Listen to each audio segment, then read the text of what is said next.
നമസ്കാരം. സ്പോണ്ടൈലോസിസ് എന്താണെന്നാണ് നമ്മൾ ഡിസ്കസ് ചെയ്യുന്നത്. നട്ടെല്ലിൽ ഉണ്ടാകുന്ന തേയ്മാനത്തിനെയാണ് സ്പോണ്ടൈലോസിസ് എന്ന് പറയുന്നത്.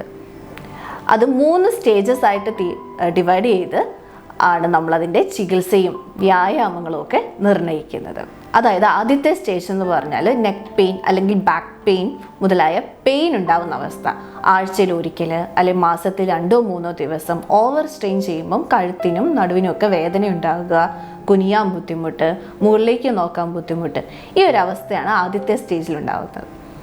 രണ്ടാമത്തെ സ്റ്റേജ് എന്ന് പറയുമ്പോൾ അത് നെർവ് ഇൻവോൾവ്മെൻറ്റും കൂടെ വരും. അതായത് MRI ഒക്കെ നോക്കുമ്പം ഡിസ്ക് തള്ളിയിരിക്കുന്നു എന്നുള്ള അവസ്ഥ.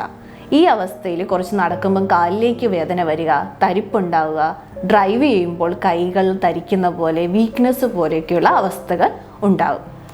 മൂന്നാമത്തെ സ്റ്റേജ് എന്ന് പറയുന്നത് ഏറ്റവും ഗുരുതരമായ അവസ്ഥയാണ്.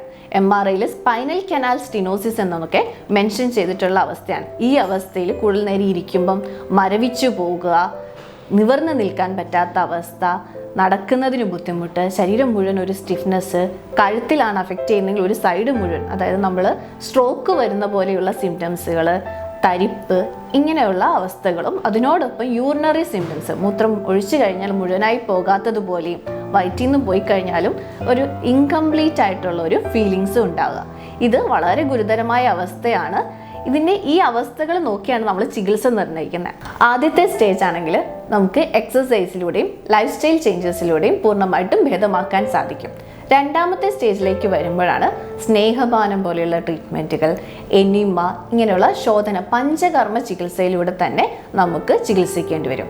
മൂന്നാമത്തെ സ്റ്റേജിൽ എത്തുമ്പോൾ അതിൻ്റെ അവസ്ഥ നോക്കിയിട്ട് ചിലപ്പോൾ ഇമ്മീഡിയറ്റ് സർജറി പോലെയുള്ള അവസ്ഥയിലേക്ക് റെഫർ ചെയ്യേണ്ടി വരും. അപ്പോൾ ഇങ്ങനെ ഈ സ്റ്റേജുകൾ നോക്കിയിട്ടാണ് നമ്മൾ ചികിത്സയാണെങ്കിലും എക്സസൈസുകളാണെങ്കിലും നിർണ്ണയിക്കുന്നത്.